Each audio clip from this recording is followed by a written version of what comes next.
इंसान परफेक्शन को जांचता रहता है, इंसान बोलता है तू कभी नहीं बदलेगा, तेरा कुछ नहीं हो सकता, लेकिन परमेश्वर क्या बोलता है आपको पता है? हाँ बदलेगा बेटा, करता रहे करता रहे करता रहे करता रहे। यस, तू बदलेगा, तेरे जीवन में बदलाहट आ रही है। मैं देख रहा हूं तेरे जीवन में, मैं तेरे जीवन में अच्छे कामों को देख रहा हूं, उन अच्छे कामों को करता जा। मैं तेरे जीवन में प्रेम को देख रहा हूं, मैं तेरे जीवन में भलाई को देख रहा हूं, क्योंकि परमेश्वर पॉजिटिव बात करने वाला परमेश्वर है।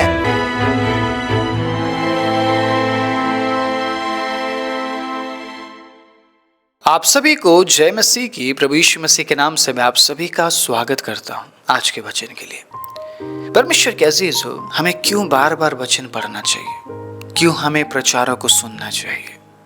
मैं यहाँ पर सिर्फ जिन प्रचारों को सिर्फ उन प्रचारों के बारे में बात नहीं कर रहा हूँ। परमेश्वर के अजीज हो, मैं बात कर रहा हूँ प्रचारों के बारे में। आप चाहे कहीं से भी सुन रहे हो, बस ध्यान रखना सही टीचिंग को जरूर सुनना, ठीक है? शिक्षा सही होनी चाहिए।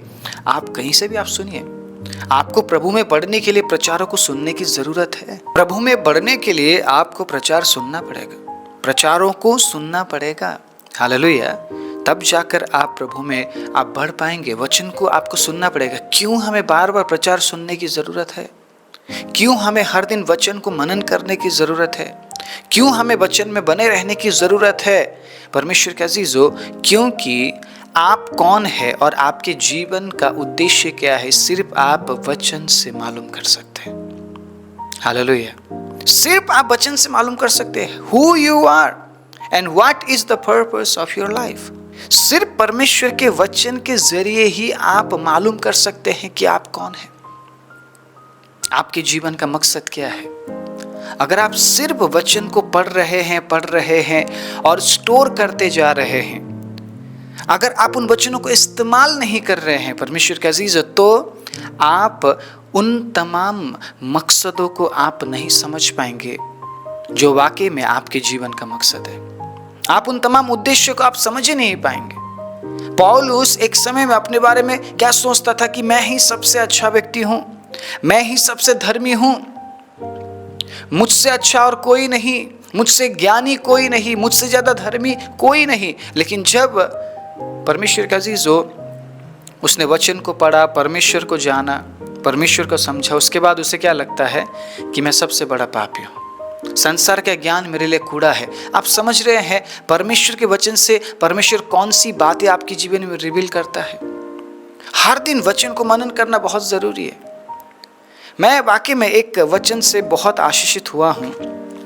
जब मैं उत्पत्ति के किताब को पढ़ रहा था, मैं आपको पढ़ के सुनाना चाहता हूँ। बहुत ही सुंदर वचन है।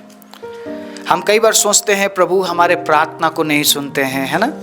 हम निराश हो जाते हैं। अगर आप निराशा में हैं तो शायद आपको भी ये वचन काफ़ी ज़्यादा आशीषित करने वाला है, जिस प्रकार से इस वचन ने मुझे आशीषित किया। सुनिएगा 15 अध्याय उसके पहले आयत में क्या लिखा है। इन बातों के पश्चात यहोवा का यह वचन दर्शन में अब्राहम के पास पहुंचा। अब ये जो परमेश्वर है, जो परमेश्वर अब्राहम को दर्शन दे रहा है ना, ये वही परमेश्वर है जिसने अब्राहम से बात किया। अब्राहम ने इस परमेश्वर के आवाज को सुना। परमेश्वर का अजीजों, वही परमेश्वर अब अलग तरीके से अब्राहम के साथ बात कर रहे हैं। हे अब्राहम, ठीक है? इस समय में जब परमेश्वर इस दर्शन के जरिए अब्राहम से बात कर रहे हैं, परमेश्वर के अजीजों, अब्राम नाम था उसका, अब्राहम नहीं, उसका नाम बदला नहीं था, ठीक है? तो बात यहाँ पर यह है कि हे अब्राम मत डर, तेरी ढाल और तेरा अत्यंत बड़ा प्रतिफल मैं हूं। Praise the Lord, hallelujah. जब आप वचन पढ़ते हैं ना, आपको समझ आता है आप कौन है। वाकई में आपको किन चीजों के लिए परमेश्वर का अजीजों प्रभु के पीछे चलने की जरूरत है, क्योंकि परमेश्वर रिवील करता है। परमेश्वर आपको ऐसे ही परमेश्वर के अजीजों विश्वास में वो नहीं बढ़ाता है। मतलब आप बस चल रहे हैं और आपको कुछ पता ही नहीं है। नो, परमेश्वर रिवील करता है अपने समय में, परमेश्वर जाहिर करता है अपनी बातों को। अब ये जो अब्राहम है, ये इसहाक के लिए प्रभु के पीछे चल रहा है ना। प्रभु मुझे इसहाक दे दीजिए। कई बार अब्राहम ने परमेश्वर से जिक्र किया, प्रभु आपने मुझे कहा था ना मैं तेरे वंश को आशीष दूंगा, प्रभु मुझे आशीष दीजिए। परमेश्वर नहीं चाहता था कि अब्राहम सिर्फ इसहाक के लिए परमेश्वर के पीछे चले, इसलिए कई बार परमेश्वर ने अब्राहम को समझाया है। हालेलुया। परमेश्वर ने अब्राहम को चिताया है कि मैं तेरा प्रतिफल हूँ, इसहाक नहीं। अब्राहम का प्रतिफल क्या है? क्या है अब्राहम का प्रतिफल? परमेश्वर की आशीषें या स्वयं परमेश्वर? अगर आप बोलते हैं अब्राहम का प्रतिफल स्वयं परमेश्वर है, तो आपका प्रतिफल क्या होना चाहिए? मुझे बताइए, आपके जीवन का प्रतिफल क्या होना चाहिए? परमेश्वर की आशीष हो। सुनिएगा, परमेश्वर आपको बताना चाहता है आपके जीवन का उद्देश्य क्या है। और अगर आप ये जानना चाहते हैं मेरे जीवन का उद्देश्य क्या है, मैं कौन हूं, आपको हर दिन वचन पढ़ना पड़ेगा। शायद आप एक दिन पढ़ेंगे आपको समझ नहीं आएगा, 2 दिन पढ़ेंगे समझ नहीं आएगा, शायद आप 1 साल पढ़ेंगे समझ नहीं आएगा, शायद 2 साल पढ़ेंगे समझ नहीं आएगा, शायद आप 3 साल पढ़ेंगे समझ नहीं आएगा, शायद आप 4 साल पढ़ेंगे समझ नहीं आएगा, शायद परमेश्वर के अजीज़ों आप 5 साल पढ़ेंगे समझ नहीं आएगा। 6ठे साल में जब आप पढ़ने लगेंगे ना, परमेश्वर एक वचन देगा और आपके पूरे जीवन में बदलाहट लेकर आएगा। Praise the Lord, hallelujah. तो ये जो क्या है, ये प्रयास है, क्रिया है, कंटिन्यू हमें करते रहना, लगातार उस काम को करते रहना, लगातार। प्रभु सुने या ना सुने, मैं प्रार्थना करूंगा। प्रभु जवाब दे या ना दे, मैं प्रार्थना करूंगा। प्रभु बात करे या ना करे, मैं वचन पढ़ूंगा। मैं लगातार उसमें बना हूं। Praise the Lord, hallelujah. आपको बोलना पड़ेगा, प्रभु मैं बना हुआ हूं आप में। आपको ये बोलना पड़ेगा, प्रभु मैं आप में मैं बना हुआ हूं। प्रभु मैं आप में मैं स्थिर हूं। परमेश्वर स्थिरता को परमेश्वर देखना चाहते हैं, उस लगाव को परमेश्वर देखना चाहते हैं। आप एक दिन आत्मिक होकर नहीं जी सकते, आप 2 दिन आत्मिक होकर नहीं जी सकते। आपको हर दिन आत्मिक जीवन में आगे बढ़ते जाना है।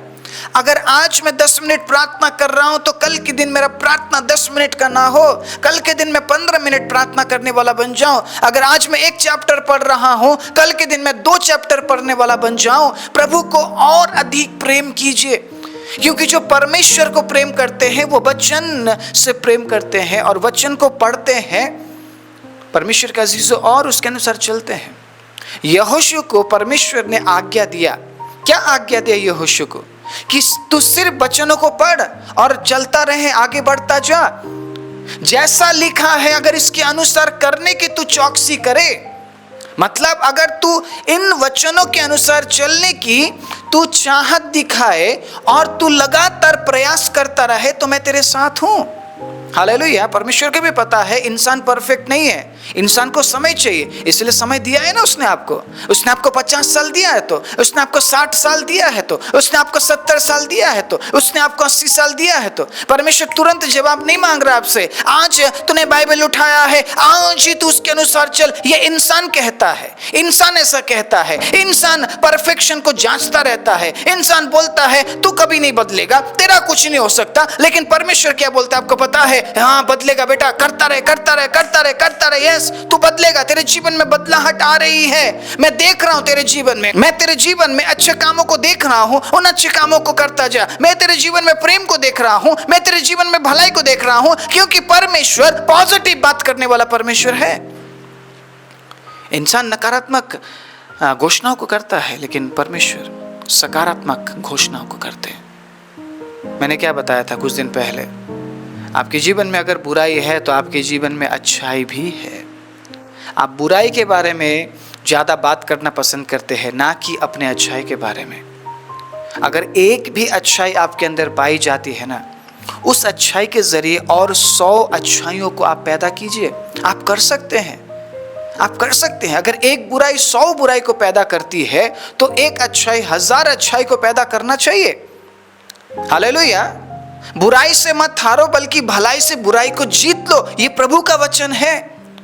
और अगर आप ये जानना चाहते हैं आपके जीवन में अच्छाई क्या है, तो आपको वचन में आपको मनन करना पड़ेगा। हालेलुया। आपको वचन पढ़ना पड़ेगा, आपको सुनना पड़ेगा, क्योंकि जो विश्वास आता है ना, वो सुनने से आता है, और सुनना मसीह के वचन से, कहीं और से नहीं, मसीह के वचन से। वचन से, प्रेज़ द लॉर्ड, हालेलुया। वचन से सुनना पड़ेगा आपको, क्योंकि विश्वास सुनने से आता है, और सुनना है तो प्रभु के वचन से सुनना है। मैं आज आप सभी को उत्साहित करना चाहता हूं ये कहते हुए, परमेश्वर ने आपके लिए एक बहुत ही अच्छा उद्देश्य बनाया है। आपके जीवन के मकसद के बारे में परमेश्वर आपसे कुछ बोलना चाहते हैं। आप कौन हैं? आपका उद्देश्य क्या है? ये सिर्फ आप परमेश्वर के वचन से जान सकते हैं। परमेश्वर का अजीज हो, एकदम हल्के में मत लीजिए प्रभु के वचन को। आज मैंने एक चैप्टर पढ़ लिया, कोटा पूरा हो गया। कल मैं फिर से एक और चैप्टर पढ़ूंगा या पढ़ूंगी। क्या फ़ायदा? हर दिन चैप्टर को पढ़ के क्या फ़ायदा? उनमें से अगर एक भी वचन आप परमेश्वर के अजीज़ हो इस्तेमाल नहीं कर पा रहे, क्या फ़ायदा? बहुत से लोग रील में, ठीक है, वचनों को लगा देते हैं कि आज ये वाला वचन लगा देता हूँ। कई लोग स्टेटस में वचन लगाते हैं। क्या फ़ायदा अगर उस वचन के अनुसार आप चल ना पाए? क्या फ़ायदा? स्टेटस में लगा के क्या होगा? आपके स्टेटस को शायद 100 लोग 200 लोग देख रहे होंगे, लेकिन उससे फ़र्क क्या पड़ेगा? आपके जीवन में कुछ फ़र्क पड़ेगा? मुझे बताइए। जिन वचनों को मैं यूट्यूब में पोस्ट करता हूँ, क्या उन वचनों को आप पढ़ते हैं? क्या आप उन वचनों को पढ़कर क्या ग्रहण करते हैं? मुझे काफ़ी समय लगता है परमेश्वर का अजीज़ हो एक पोस्ट तैयार करने में। क्यों? क्योंकि मैं प्रार्थना करता हूँ और मैं प्रभु से वचन मांगता हूँ। प्रभु वचन दीजिए, आपके लोगों को कौन से वचन की ज़रूरत है, और ऐसे ही उत्साहित भरा वचन प्रभु मुझे देते हैं और मैं आप लोगों के लिए उस वचन को मैं पोस्ट करता हूँ। वचन को पोस्ट करने का मेरा मकसद ये नहीं है कि मैं ये दिखाऊं कि मैं देखो आप लोगों से धर्मी हूँ। नो, मैं उस वचन को पढ़ता हूँ, उस वचन से मैं आशीषित होता हूँ, उस वचन को मैं समझता हूँ और ग्रहण करता हूँ अपने जीवन में। उसके बाद मैं पोस्ट करता हूँ और मैं चाहता हूँ कि आप उन वचनों से आशीषित हो। सिर्फ लाइक करने से फ़ायदा नहीं है, सिर्फ उस कमेंट में आमीन लिखने से फ़ायदा नहीं है। फ़ायदा तब है जब आप उस वचन को पढ़ते हैं और 1 मिनट अपने आँख को बंद करते हैं और उस वचन के बारे में सोचते हैं कि प्रभु आज ये वचन मेरे जीवन में क्या बोल रहा है, इस वचन का मेरे जीवन से क्या ताल्लुक है, कि वचन मुझे क्या सिखाता है। जब 1 मिनट आँख बंद करके आप प्रभु को याद करते हैं, उसे पुकारते और कहते हैं प्रभु इस वचन के अनुसार मेरे जीवन में काम हो, मैं ग्रहण करती हूँ, मैं ग्रहण करता हूँ। और आप हाँ और आमीन के साथ जब आप प्रार्थना को खत्म करते हैं, आप उस वचन को अपने जीवन में अनुभव करेंगे। आप तंगियों से होकर गुजर रहे हैं लेकिन आपको कोई वचन याद ही नहीं आ रहा है। हाँ क्या करूं, मैं क्या करूं। शैतान आपको और उकसा रहा है, तेरा कुछ नहीं होगा, तेरा कुछ नहीं होगा। ऐसे ही तंगी आती जाएगी, तू निराश है, तू हताश है। शैतान इसीलिए आपके आसपास घूमता है। वो आपको पता है कि आप परमेश्वर कैसे उन परिस्थितियों से आप दब जाएं, आप उन परिस्थितियों, उन हालातों से आप दब जाए और प्रभु से दूर हो जाए, विश्वास से दूर हो जाए। शैतान इसलिए आपके आसपास घूम रहा है, आपको पता है। उस समय में हमें वचन इस्तेमाल करना है, वचन इस्तेमाल करना। मैं कौन हूँ? Who am I? मैं कौन हूँ? आपको बताना है उस परिस्थिति को, उस हालात को आपको बताना है कि मैं कौन हूँ। एक समय था परमेश्वर के अजीजों, हम हालातों से दब जाते थे, हम डर जाते थे, हम ऐसे लोगों के पास जाते थे जो भविष्य देखकर हमें बताए कि मेरा कल कैसा होगा। हम हमारे आज से परेशान थे, इसीलिए हम कल के बारे में हम लोगों को हाथ दिखाते फिरते थे, मेरा हाथ देखो, मेरा माथा देखो, मेरा सिर देखो और मुझे बताओ मेरा कल कैसा होगा, क्योंकि मेरा आज अच्छा नहीं है। प्रभु कहता है मैं तेरे आज को भी अच्छा करूंगा और मैं तेरे कल को भी अच्छा करूंगा। बस तू पहचान तू कौन है, तू पहचान तू कौन है। अपने हालातों से बात करना सीखिए, अपने परिस्थितियों से बात करना सीखिए। आप तंगी से होकर गुजर रहे हैं, आपको बोलना पड़ेगा यहोवा मेरा चरवाहा है, मुझे कुछ घटी ना होगी। भजन संहिता 23:1 ये कहता है, सुन मेरे परिस्थिति, अगर परमेश्वर प्रभु यीशु मसीह आंधी को डांट सकते हैं तो आप अपने परेशानियों को क्यों नहीं डांट सकते। आप अब आपको सीखना पड़ेगा परमेश्वर कैसे। हालात बहुत खराब है। हालात क्यों खराब है? क्यों खराब है हालात? क्योंकि आप सच्चे वचन को आप पा नहीं पाएंगे। आप सच्चा वचन नहीं है, चारों तरफ झूठ है, चारों तरफ फरेब है। ऐसे समय में प्रभु अपने लोगों की सहायता करें, मेरी ये प्रार्थना है। आप ऐसे जितने भी लोग मुझे देख रहे हैं, मुझे सुन रहे हैं, परमेश्वर के अजीजों, मैं आप सभी के लिए हमेशा प्रार्थना करता हूँ। मेरे हर एक शाम के प्रार्थना में आप लोग शामिल हैं। पता है मैं क्या प्रार्थना करता हूँ? जितने लोग प्रभु हमारे चैनल में आते हैं, वचन सुनते हैं, सच्चाई में बने रह पाए। प्रभु आपको खोना नहीं चाहते हैं, इसलिए वो आपको बताना चाहते हैं कि आप कौन है। आपको जानना है कि आप कौन है परमेश्वर के अजीजों। ये जरूरी है, बेहद जरूरी है। और बिना वचन के आप जान ही नहीं पाएंगे कि आप कौन है। इसलिए हर दिन वचन को मनन कीजिए। कोई एक ऐसा समय है जिस दिन प्रभु आपसे बात करेगा और आपके सारे सवालों का जवाब वो दे देगा। कोई ऐसा दिन परमेश्वर ने ठहराया है जिस दिन आपके प्रार्थनाओं का जवाब वो देगा और वो बताएगा कौन है आप। और आप समझ पाएंगे परमेश्वर के अजीजों, आप जान जाएंगे आप कौन है और आपके जीवन का मकसद क्या है, आपके जीवन का उद्देश्य क्या है। इसलिए आपको हर दिन प्रयत्न करते रहना है, प्रयास करते रहना है, हर दिन पढ़ते रहना है। चाहे वो मुझसे बात करे या ना करे, मेरा काम है वचन पढ़ना और मैं पढ़ूंगा, मैं पढ़ूंगी, कुछ भी हो जाए। Praise the Lord. मैं मेरे काम को मैं नहीं भूलूंगी, मैं मेरे काम को नहीं भूलूंगा। आपको बोलना पड़ेगा और हर दिन परमेश्वर के अजीजों आपको वचन पढ़ते रहना है। एक दिन आएगा उस समय जब आप समझ जाएंगे आप कौन है, क्योंकि वो अपने वचन से बात करता है। हालेलुया। ये वचन कोई साधारण किताब तो नहीं है ना, साधारण किताब नहीं है। देखिए मेरे हाथ में बाइबल है, मुझे पसंद नहीं है टैब या फ़ोन यूज़ करके या कुछ और चीज़ें यूज़ करके मैं आप लोगों को मैं वचन दूँ। काफ़ी टाइम पहले मैं लैपटॉप को यूज़ करता था पॉइंट्स वगैरह लिखने के लिए, क्योंकि उस टाइम भी मैं बाइबल को इस्तेमाल करता था। अभी मैं लैपटॉप भी यूज़ नहीं करता हूँ, मेरे पास कॉपी है, पॉइंट्स लिखे हुए हैं, प्रचार तैयार किया हुआ है और मैं प्रभु के वचन को पढ़कर मैं आपके बीच में देना चाहता हूँ। क्योंकि मुझे ऐसा लगता है ना, जो इस पन्ने में है ना, जो इस पन्ने में बात है वो मेरे मोबाइल और टैब में नहीं है, वो लैपटॉप में नहीं, वो स्क्रीन में नहीं है। Praise the Lord, hallelujah. इसी पन्ने को पढ़ के हम प्रभु में आगे बढ़े हैं, तो मुझे लगता है मुझे इसी को मुझे पहला स्थान देना चाहिए, क्योंकि परमेश्वर के अजीज़ों प्रभु अपने वचन से हमसे बात करते हैं। ये जो मोबाइल है टेक्नोलॉजी बाद में आई है, ठीक है। हमें पहले ये पन्ना दिया गया, ये किताब दिया गया, और ये साधारण किताब नहीं है। Praise the Lord. ये साधारण किताब नहीं है कि आप इसको एक ही बार में पढ़ ले और सब कुछ समझ जाए। बहुत से लोग प्रकाशित वाक्य की किताब को पढ़ना ही नहीं चाहते, क्योंकि उन्हें कुछ समझ ही नहीं आता है। क्यों समझ नहीं आता है? क्योंकि जो बातें उनमें लिखी हुई है ना, वो भविष्यवाणी की बातें हैं, ठीक है। अगर आप परमेश्वर से सामर्थ पाए बिना, प्रकाशन पाए बिना उन वचनों को पढ़ते हैं, आपको समझ नहीं आएगा। और उस प्रकाशन को पाने के लिए आपको समय लगता है। परमेश्वर से वचन के ज्ञान को पाने के लिए आपको समय लगता है और आपको इंतजार करना पड़ेगा। और उस इंतजार की घड़ी में आप अपने बाइबल को बंद करके नहीं बैठ सकते। You have to read every day. आपको हर दिन पढ़ना पड़ेगा, आमीन। आपको हर दिन मनन करना पड़ेगा, हर दिन आपको कोशिश करते रहना है वचन समझने की। प्रार्थना करो, पढ़ो, प्रार्थना करो, पढ़ो, प्रार्थना करो, पढ़ो, प्रार्थना करो, वचनों को सुनो। एक दिन ऐसा होगा प्रभु आपके बुद्धि को खोल देगा, आप समझ पाएंगे। जिस प्रकार उसने लिडिया के हृदय को खोल दिया, वो आपके हृदय को खोलेगा। हालेलुया। आप इसे कितने लोग विश्वास कर रहे हैं इस बात पे कि परमेश्वर आज आपसे बात करने जा रहे हैं? Praise the Lord, hallelujah. Yes, ठीक है। आप कौन है? हालेलुया। आप कौन है? इस बात को हम पढ़ पाते हैं पहला पत्रस 2 अध्याय, ठीक है, उसके 9वें आयत से। सुनिएगा। पर तुम एक चुना हुआ वंश, ओके, और राजपदधारी, याजकों का समाज और पवित्र लोग और परमेश्वर की नीच प्रजा हो, इसीलिए कि जिसने तुम्हें अंधकार में से अपनी ज्योति में बुलाया है उसके गुण प्रकट करो।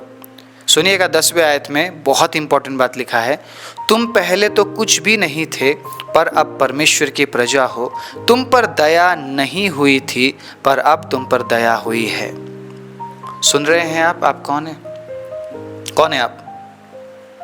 कौन है आप? मुझे बताइए, कौन है आप? आपका नाम क्या है? क्या है आपका नाम? क्या आप साधारण व्यक्ति हैं? मुझे बताइए। आप साधारण व्यक्ति नहीं है, इसलिए शैतान को आपसे प्रॉब्लम है। हालेलुया। आप साधारण नहीं है, इसलिए शैतान को आपसे प्रॉब्लम है। शैतान नहीं चाहता कि आप बाइबल पढ़े, क्योंकि वो जानता है जब आप बाइबल पढ़ते हैं, जब आप परमेश्वर के वचन को पढ़ते हैं, तो आप जान जाते हैं कि आप कौन है। और जब आप जान जाते हैं कि आप कौन है, तो आप उसी अनुसार आप जीवन में जीने लगते हैं, आगे बढ़ने लगते हैं, आप परिस्थितियों से निपटने लगते हैं। जितने लोगों को उसने वचन से रोक के रखा है ना, उनको पता ही नहीं है कि वो कौन है, इसीलिए वो आज तक अपने जीवन में उसी तरीके से जीते हुए आ रहे हैं जैसा वो पहले जीते थे। और शैतान का यही मकसद है कि हमें सच्चाई से दूर रखे। इन दिनों में वचनों से उटपटांग प्रचार किया जा रहा है। उटपटांग कुछ भी बोला जा रहा है, कुछ भी बोल रहे हैं, जो उन्हें बोलने का मन कर रहा है वचनों को उठा रहे हैं और बोल रहे हैं। परमेश्वर के अजीजों, अगर इस प्रकार के शिक्षाओं को आप सुन रहे हैं, आप इन शिक्षाओं को अगर आप अनुसरण कर रहे हैं, तो वो दिन दूर नहीं कि आप संपूर्ण परमेश्वर के सच्चाई से आप अलग हो जाएंगे। क्योंकि शैतान का यही मकसद है। शैतान का मकसद क्या है? आने वाला जो एंटी क्राइस्ट है, जो मसीह विरोधी, उसका मकसद क्या है? परमेश्वर से लोगों को अलग करना। शुरू से वो यही करता आया है, divide and rule, divide and rule, divide and rule, यही करता हुआ आया है, अलग करना और शासन करना। अगर वो परमेश्वर को हमसे अलग कर देगा या सच्चाई को हमसे अलग कर देगा तो वो शासन कर पाएगा हम पर। आप समझ रहे इस बात को? वो शासन करने वाला आत्मा है। आप भूल नहीं सकते हैं उस दिन को जिस दिन उसने अदन की वाटिका में परमेश्वर से आदम और हव्वा को अलग कर दिया, इंसान को अलग कर दिया, परमेश्वर की सृष्टि को ही परमेश्वर से अलग कर दिया और संसार में रूल करने लगा। परमेश्वर का अजीज, उसे पता था अगर आदम को परमेश्वर से अलग नहीं किया तो मैं संसार में रूल नहीं कर पाऊंगा। उसने क्या किया? डिवाइड एंड रूल का काम किया। और आज भी जितने लोग डिवाइड एंड रूल का गेम खेल रहे हैं ना, वो शैतान के संतान है, वो परमेश्वर के संतान नहीं है। हमें परमेश्वर ने जोड़ने का काम दिया है, हमें जोड़ना है।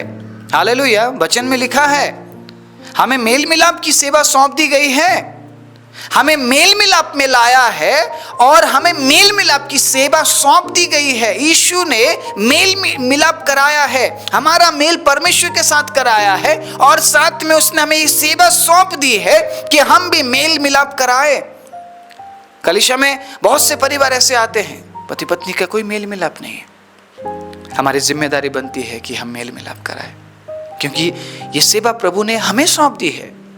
जिस सेवा को प्रभु यीशु मसीह ने की, उस सेवा को अब प्रभु ने हमें सौंप दी है और कही है तुम अब आगे करो, इसे आगे ले जाओ।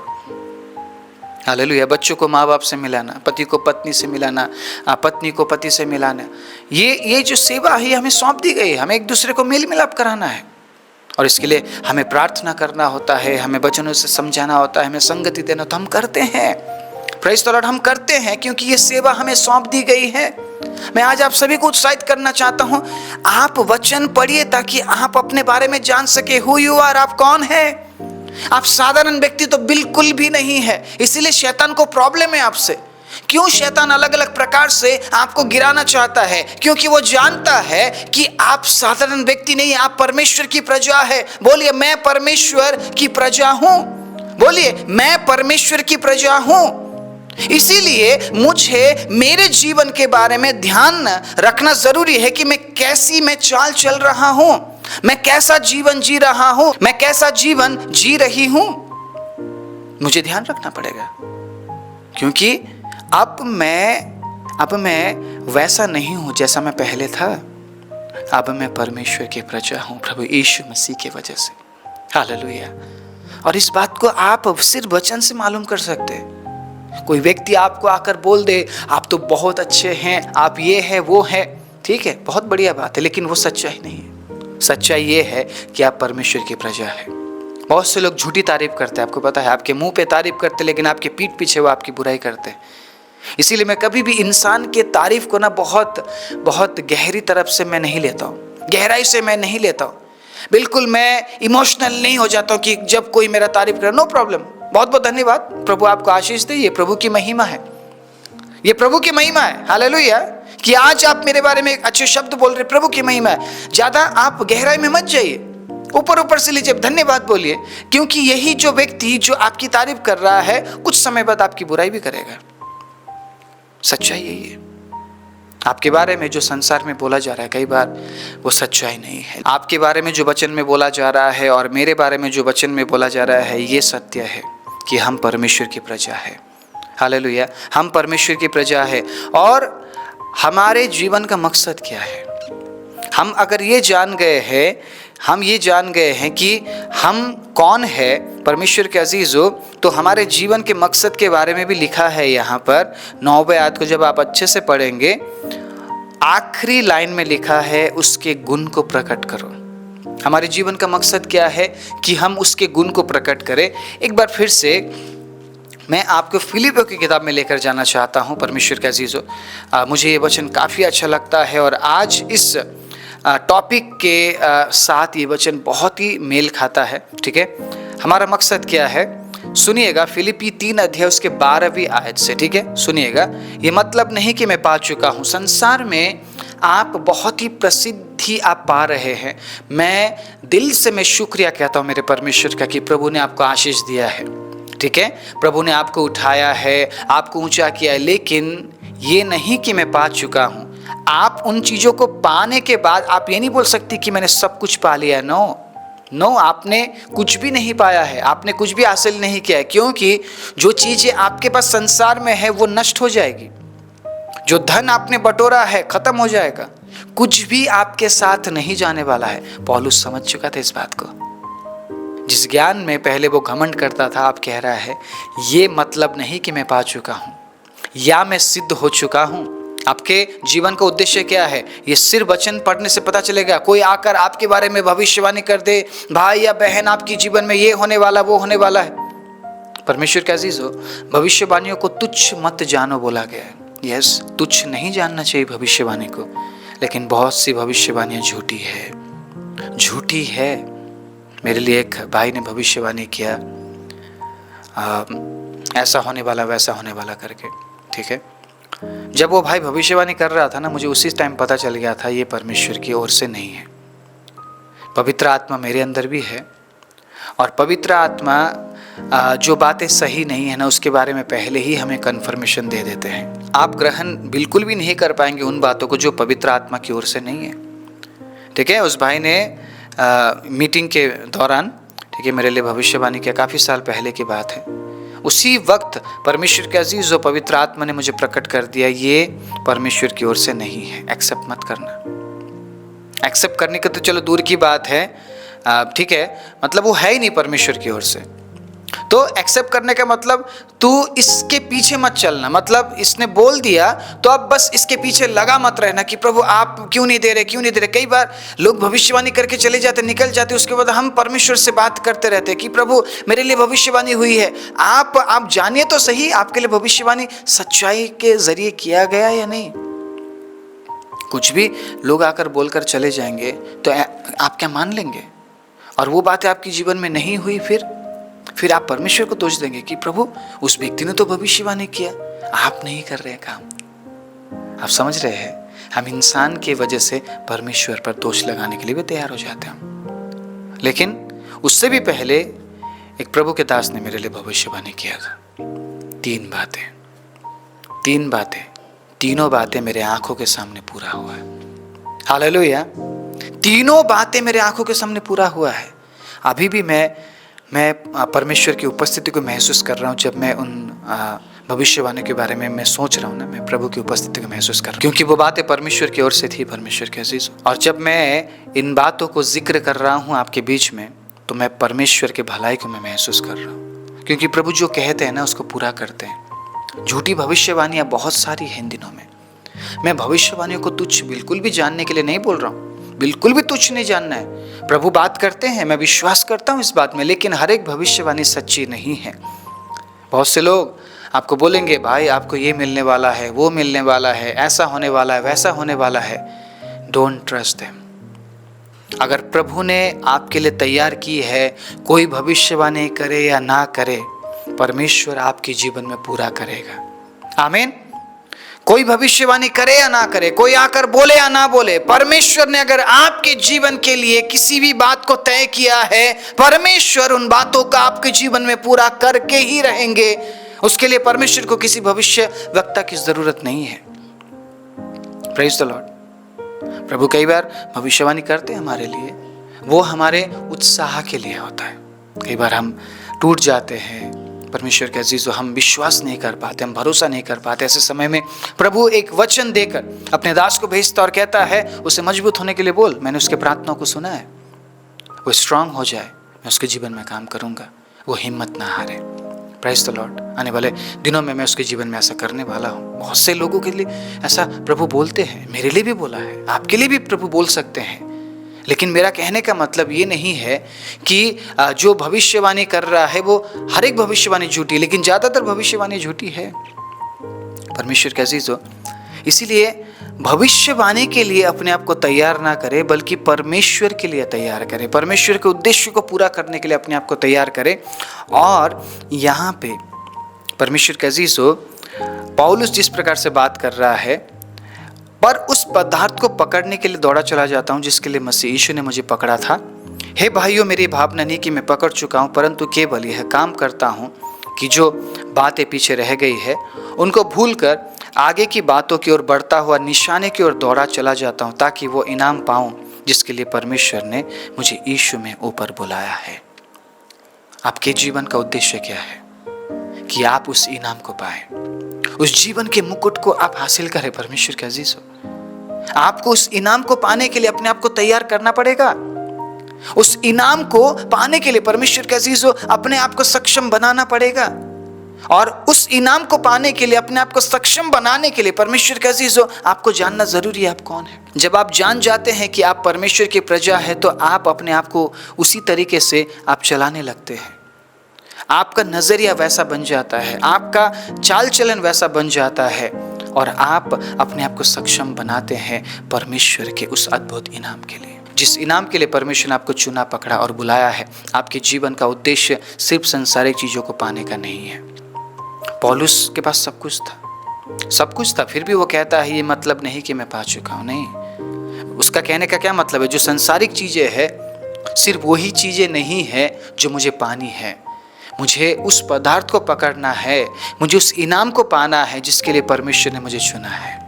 और वो इनाम आपको संसार में नहीं मिल सकता। वो इनाम संसार में है ही नहीं, संसार की चीजों में है ही नहीं। वो सबसे बेस्ट और सबसे अच्छा है।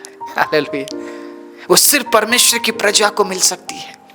और आप अगर उसकी प्रजा है तो आप अपने जीवन के उद्देश्य को आप समझेंगे, क्योंकि आप परमेश्वर के चुने गए लोग हैं।